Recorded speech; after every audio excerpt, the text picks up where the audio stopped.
সালাম আলাইকুম। আজকে নিয়ে আসলাম একটা রিভিউ করব এই X2 স্মার্ট X2 এই 3 অ্যাক্সিস গেম বলটা নিয়ে। তো আপু আসছিল যে 3 অ্যাক্সিস গেম বল নেওয়ার জন্য, তা আমরা আপুকে M1টা দেখাইছি, XE দেখাইছি, দেন আমরা DJI-টাও দেখাইছি, কিন্তু আপু চুজ করছে X2। হ্যাঁ, তো এটা ভালো আপুকে ছিল সাজেস্ট করবো বাকিগুলোর। যে আসলে কেন X2 চুজ করা যায়, XE-টাও তো প্রায় কাছাকাছি, কিন্তু X2টা কেন চুজ করছে?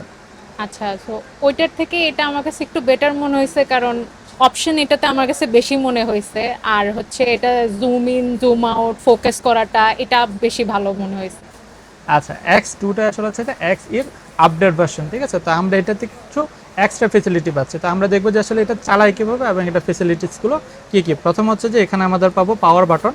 এই পাওয়ার বাটনটা যদি আমরা 3 সেকেন্ড যদি চাপ দিয়ে ধরে রাখি, তাহলে সেটা হচ্ছে অন হয়ে যাবে, এবং যখন অন হবে তখন কিন্তু সেটা তার ইনিশিয়াল স্টেটে চলে আসছে, ঠিক আছে? আচ্ছা, তো আমরা একটু যদি খেয়াল করি যে এখানে আমাদের কিছু, সামনে একটু আসো, এখানে আমাদের একটা কিউআর কোড দেওয়া আছে। এই কিউআর কোডটা থেকে আমরা চাইলে তাদের অ্যাপসটা প্রথম হচ্ছে যে ডাউনলোড করে নেব, ঠিক আছে? ডাউনলোড করে তাদেরকে পারমিশন দিয়ে আমাদের অ্যাপসটা অন করব। আর এখানে কিছু ইনস্ট্রাকশন দেওয়া আছে যেগুলো ইউজ করে করে আমরা এটা ইউজ করতে পারবো। প্রথমে আমরা দেখবো যে মোডে আমাদের দেওয়া আছে যে আমাদের এই জায়গাটাতে আমরা পাচ্ছি মোড, ঠিক আছে? তো প্রথম হচ্ছে আমাদের এফ মোড আছে। এফ মোডে আমরা হচ্ছে যে ডানে বামে যদি দিই তাহলে সেটা ডানে বামে ঘুরবে, এবং উপরে নিচে যদি দেই তাহলে সেটা হচ্ছে উপরে নিচে নড়বে, ঠিক আছে? এখন আমি যদি একটু দেখি যে আমাদের এখন এটা একটা অ্যাঙ্গেলে দেওয়া আছে, এখন আমার দরকার হচ্ছে যে আমি এটাকে ইনিশিয়াল পজিশনে নিয়ে আসবো। তাহলে হচ্ছে যে আমি এই মোডটাকে ডাবল ক্লিক করবো, তাহলে সেটা হচ্ছে ইনিশিয়াল পজিশনে চলে আসছে। আমি যদি সিঙ্গেল ক্লিক করি তাহলে আমরা দেখতে পাবো যে এফ মোডটা এটা পিওভি মোডে চলে গেছে। পিওভি মোডে যদি আমরা ডানে বামে দিই তাহলে কিন্তু মোবাইলটা 360 ডিগ্রি রোটেট করবে, ঠিক আছে? তো যাদের এই ধরনের শট দরকার হবে তারা হচ্ছে যে পিওভি মোডে চলে যাবে। তারপর হচ্ছে যদি আমরা তিনটা ক্লিক যদি একসাথে করি তাহলে সেটা হচ্ছে যে তার নিজস্ব একটা, আচ্ছা প্রথম হচ্ছে যে আমরা আসলে অ্যাপসটা অন করতে হবে, এটা একটু অ্যাপসটা অন করে দেন।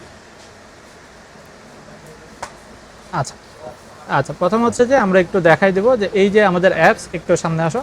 এই যে আমাদের অ্যাপসের এই বাটনটা হচ্ছে যে আমাদের ব্লুটুথ কানেক্ট বাটন। ব্লুটুথ যখন আমরা এখানে চাপ দেবো তখন আমাদের দেখা যাবে যে এইটার একটা ব্লুটুথ X2 স্মার্ট X2 নামে একটা জিনিস পাবো। তো এটাতে কানেক্ট করে নিলে আমাদের ব্লুটুথটা কানেক্ট হয়ে যাবে। এটা অটো এখন কানেক্ট করা আছে, তো আমরা হচ্ছে যে এটা ইয়ে করবো না। তো আমরা যখন তিনটা ক্লিক করব,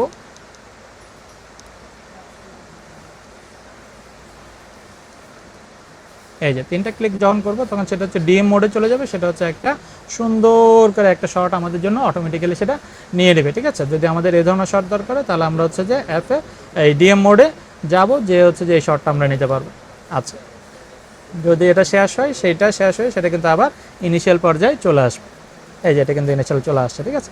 আচ্ছা, তো এইটা হচ্ছে যে আমাদের এম মোডের কাজ, ঠিক আছে? এম বাটনের কাজ। আর এই বাটনটা দিয়ে হচ্ছে আমরা ফটোতে যদি থাকে তাহলে ক্লিক করলে সেটা ফটো উঠবে। যদি আমরা ভিডিওতে থাকে তাহলে সেটা হচ্ছে ভিডিও অন হয়ে যাবে এবং হচ্ছে ভিডিও অফ হয়ে যাবে, ঠিক আছে? এটা হচ্ছে আমাদের সিঙ্গেল।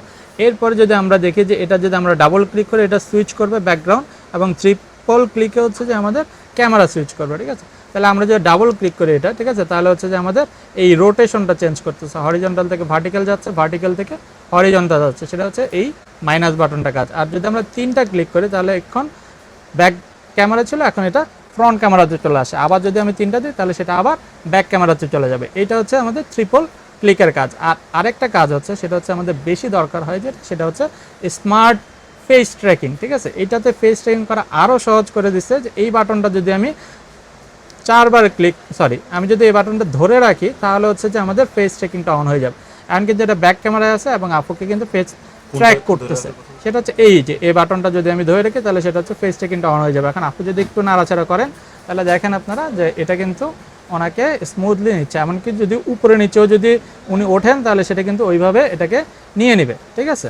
তাহলে সেটা কিন্তু স্মার্টলি ফেস ট্র্যাক করতে পারতেছে। এই বাটনটা আমরা ধরে রাখলে সেটা হবে। আবার যদি আমরা ধরে রাখি তাহলে এটা হচ্ছে ফেস ট্র্যাকিংটা ছেড়ে দিবে, ঠিক আছে? এটা হচ্ছে এই বাটনগুলোর কাজ। আর এখানে আমরা একটা বড় বাটন দেখতে পাচ্ছি, যে বাটনটা হচ্ছে যে আমাদের জুম করার জন্য। আমরা যে জুম করতে চাই সবগুলো আমাদের এক হাতে আঙ্গুলের মাধ্যমে আমরা করে নিতে পারি, আমরা জুম করতে পারবো এই বাটনটা দিয়ে। আর এটার মধ্যে একটা ফেসিলিটিস হচ্ছে এটা ডিজায়ার মতো এভাবে বড় করেও আমরা চাইলে ইউজ করতে পারি। আবার আমরা আমাদের ইচ্ছা মতো আমাদের প্রয়োজন মতো হাইটটা অ্যাডজাস্ট করতে পারি। আরেকটা জিনিস হচ্ছে এটার সাথে আমরা একটা এক্সটেন্ডার পাই যাব। এই এক্সটেন্ডার দিয়ে হচ্ছে যে আমরা যে কোনো সারফেসের ভিতরে এটা সেট করে নিতে পারবো। বিশেষ করে যদি আমরা ফ্রন্ট ফেস ট্র্যাকিংয়ের কাজ করি সেক্ষেত্রে আমরা এটা এভাবে যে কোনো একটা টেবিলের উপরে সেট করে নিতে পারবো, ঠিক আছে? তো এই ফেসিলিটিসগুলো সবগুলো আমরা পেয়ে যাব এই X2 এর মধ্যে। আপনারা অনেকটাই জিজ্ঞাসা করেন যে আসলে এই বাটনগুলো কীভাবে কাজ করে, কীভাবে এটা ইউজ করতে হয়, যার কারণ হচ্ছে এই ভিডিওটা। সালাম আলাইকুম।